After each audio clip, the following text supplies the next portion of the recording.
Sou uma mulher baixa vivendo em Colorado. Tenho 18 anos agora. Mas essa história aconteceu quando eu tinha 14 anos e até o ano passado. Desde o verão do meu primeiro ano do ensino médio, estou morando com meu avô em uma cidade distante do resto da minha família. Meu primeiro verão aqui começou bem, trabalhando com meu avô e não ganhando muito dinheiro, mas estava feliz por estar sozinha. Depois de passar os últimos 13 anos, mais ou menos, em uma casa cheia de 5 pessoas, foi bom estar em uma casa onde eu tinha meu próprio espaço e quarto com uma cama grande. Achei que seria bom estar em uma cidade menor, onde eu não conhecia ninguém e poderia fazer novos amigos. Meu avô me convidou para um jantar na cidade com ele uma noite, e eu não tinha nada melhor para fazer. Então fui com ele e já estava desconfortável na sala cheia de pessoas que eu não conhecia. Então, depois que terminei de comer, saí para sentar no balanço do parque. Depois de ficar sentada por mais ou menos 10 minutos, ouvi algumas pedras se movendo atrás de mim e me virei para ver um homem andando em volta dos balanços. Ele tinha 20 e poucos anos e usava uma bela camisa social, mas estava amassada e manchada, e sua calça era igual. Quando ele percebeu que eu o vi, e ele disse "Ei", com uma voz muito calma. Como fui criada para ser educada e não ignorar as pessoas, conversei com ele por alguns minutos até que o jantar terminou, e meu avô deu a volta no parque para me buscar. Foi somente nos meses seguintes que percebi que havia cometido um grande erro ao falar com ele naquela noite. Depois que comecei a estudar naquela cidade, meu avô estava precisando de ajuda e decidiu contratar aquele homem para trabalhar com ele. Nas palavras do meu avô, a escada desse rapaz não vai até o topo, o que significa que ele não era inteligente e fazia coisas muito idiotas, sem perceber que eram perigosas durante o trabalho. Toda vez que eu o encontrava na cidade, fingia que não o via e corria para algum lugar para me esconder até que ele fosse embora. Algumas semanas depois, meu avô o demitiu e lhe deu seu último cheque. Mais tarde, naquela semana, o homem apareceu em nossa casa pedindo seu emprego de volta, e meu avô disse que já havia conseguido uma nova ajuda e que não precisava mais que ele trabalhasse. O homem fez uma pausa e perguntou ao meu avô se eu estava em casa, mas ele ignorou a pergunta e fechou a porta. Pensei que essa seria a última vez que ouviria algo sobre ele, mas estava enganada. Nos meses seguintes, meu avô contratou novas pessoas para ajudá-lo, e elas conheciam aquele homem. Um dia, depois da escola, meu avô me disse para evitar aquele homem toda vez que o visse. Eu lhe disse que tinha evitado, mas perguntei por que ele estava repentinamente preocupado com isso de novo. E o que ele me disse me deixou com dor de barriga. O homem havia dito às pessoas que trabalhavam para o meu avô que estava apaixonado por uma menina de 14 anos e que iria se casar com ela, mas que o avô dela ainda não sabia. Eles imediatamente perceberam que ele estava falando de mim e contaram ao meu avô o que ele havia dito. Meu avô ficou tão furioso que pensei que ele fosse matá-lo. No ano seguinte, eu estava do lado de fora, fumando e olhando as estrelas, quando de repente eu o vi ali na frente da minha varanda. Joguei meu cigarro e corri para dentro de casa, trancando a porta atrás de mim e gritando pelo meu avô, dizendo-lhe que aquele homem estava no quintal caminhando em minha direção. Meu avô pegou sua arma e saiu, mas não o encontrou. No dia seguinte, meu avô foi à casa da avó daquele homem para lhe dizer que seu neto estava invadindo propriedade alheia e que ele não hesitaria em atirar nele se ele voltasse ao quintal e me assustasse novamente. Não ouvi mais nada sobre ele por alguns anos e achei que esse seria o fim do meu convívio com ele. Mas no ano passado, pouco depois do meu aniversário de 18 anos, eu estava em casa sentada na cama e recebi uma solicitação de mensagem no Facebook de uma conta aleatória com um nome que eu não conhecia. Abri a mensagem e havia um monte de mensagens nojentas com fotos e um vídeo. Verifiquei o nome de usuário que foi usado para criar a conta e era ele. Fiquei apavorada e comecei a chorar. Liguei para minha irmã mais velha e ela me disse para fazer uma captura de tela das mensagens e enviá-las para nossa mãe, para que ela pudesse tomá-las como prova de assédio e ir à polícia. Eu fiz isso e agora estou torcendo para que isso acabe de vez.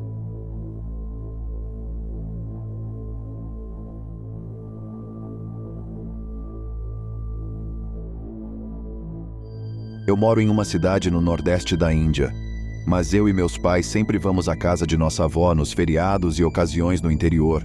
Tenho 18 anos, aliás. A pequena cidade, vilarejo em que fica a casa da minha avó, é repleta de terras agrícolas, casas e pequenos bosques, se é que você me entende. Então, vamos para a parte assustadora.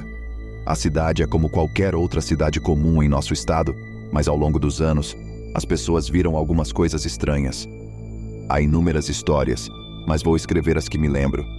A mais antiga de que me lembro foi contada por meu pai quando eu era criança. Ele disse que ele, seus amigos e alguns de meus tios estavam bebendo e conversando na cabana anexa nos fundos da casa de minha avó, no quintal. O quintal fica ao lado de um pequeno lago e de alguns quilômetros quadrados de bosques e terras agrícolas, já que minha família materna é proprietária de muitas partes da propriedade. Ele disse que a bola de fogo não estava presa a nada, como uma vara ou lâmpada, e eles não ouviram nenhum passo e não viram ninguém. Um detalhe estranho é que eles disseram que a bola de fogo era azul. Não sei, mas em algum lugar vi que isso está associado a espíritos e coisas do gênero, e não se trata de iluminação de bola ou algo do gênero. A próxima foi em uma ocasião em que não me lembro de todo o incidente, mas minha tia estava cozinhando na cozinha e ouviu um assobio no quintal, pela janela da cozinha. Depois de algum tempo, meu pai e um dos meus tios voltaram para jogar fora o lixo do dia anterior e ele disse que viu um cara usando nosso banheiro abandonado no quintal. O banheiro foi feito pelo meu avô, já que muitas pessoas naquela área eram muito pobres. Como meu tio sentiu algum perigo, como se aquele cara pudesse ser um ladrão ou algo assim, ele e meu pai voltaram para casa para pegar algumas ferramentas, telefone, lanternas e canivete. Mas é claro que quando voltaram o cara não estava lá. Eles só entraram por 1 minuto e minha tia estava na cozinha olhando para o homem. Não sei se foi algo paranormal ou uma tentativa de roubo ou algo assim. Agora, há outros eventos, como um dos meus tios que festejava até tarde da noite e estava voltando uma noite quando ouviu algo o seguindo. A estrada estava escura, é claro, meio enevoada, e não havia mais ninguém lá.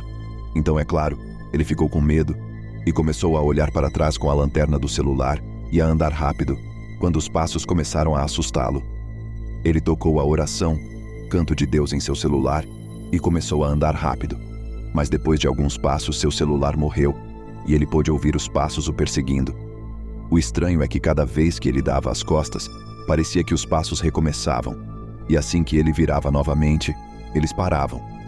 Ele correu pelo nosso quintal, já que era uma espécie de atalho. Nosso quintal e as terras da fazenda estão conectados à estrada. Na manhã seguinte, ele contou a história completa. A maioria dos membros da minha família basicamente deu de ombros para o fato como um incidente paranormal leve. Como eu disse antes, essa cidade tem coisas muito estranhas acontecendo, então é natural se acostumar com isso. Em 2019 ou algo assim, os adoradores de Deus e a comunidade da cidade realizaram um evento em que cantaram as orações de Deus para afastar os espíritos malignos da cidade, já que naquela época muitos suicídios estavam acontecendo e muitas pessoas acreditavam que os espíritos malignos eram a causa. O vilarejo, apesar de ser pequeno, é muito antigo, então há vários relatos de pessoas de séculos antes cometendo algum tipo de crime ou morrendo violentamente, ou até mesmo de causas naturais, porém com assuntos pendentes. A floresta é densa e espessa, e não é incomum estar bem enevoada. Para mim, sou um cético, mas também sou aberto ao paranormal, sim. Eu sei que depois de viver nessa cidade, você deveria se tornar um crente, mas não sei. Minha mente não consegue compreender essas coisas.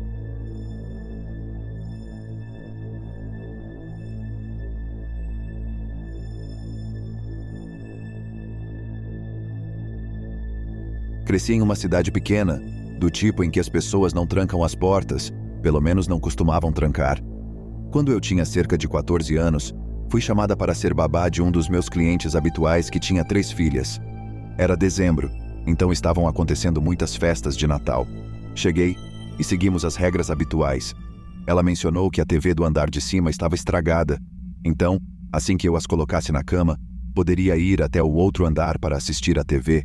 Então brinquei um pouco com elas, as mandei para a cama e fui lá para baixo. Passei algumas horas navegando pelos canais. Era mais ou menos 1h30 da manhã e me lembro de ter pegado o telefone, mas não me lembro para quem estava ligando, talvez para minha mãe ou minha irmã, para avisar que chegaria muito tarde. Mas ouvi a porta se abrir no andar de cima, o que me surpreendeu. A mãe gostava das noites em que eu era babá, pois sabia que eu era uma coruja noturna e que poderia chegar muito tarde, por exemplo, às 3 da manhã. desde que ela segurasse o táxi para mim. Era uma cidade pequena, mas eu moro do outro lado dela.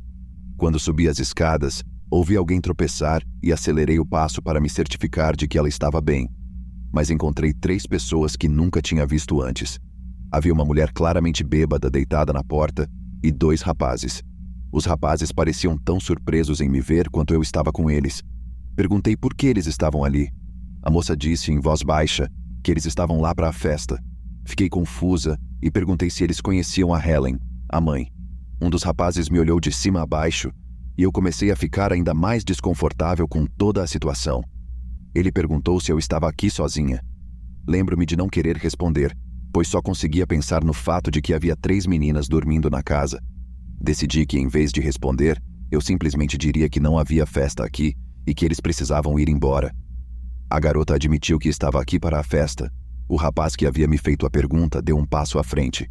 Exigi que dessa vez eles saíssem e todos nós ouvimos o som de um botão de telefone sendo pressionado. Eu tinha esquecido que ele estava em minha mão, mas parece que foi o suficiente para assustar o cara, que achou que eu o tinha apertado de propósito. O cara rapidamente disse ao outro que eles estavam indo embora e ajudou a mulher a se levantar. Assim que eles saíram, bati a porta, tranquei-a e corri rapidamente para a janela da frente para observá-los.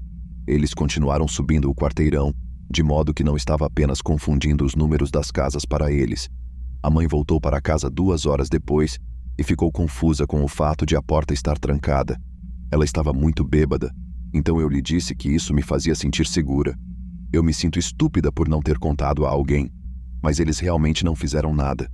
Mas foi muito assustador, o olhar daquele homem, estar exposta sem ter como me defender, o jeito como eles entraram na casa. Anos depois me pergunto se a mulher realmente conhecia aqueles 2.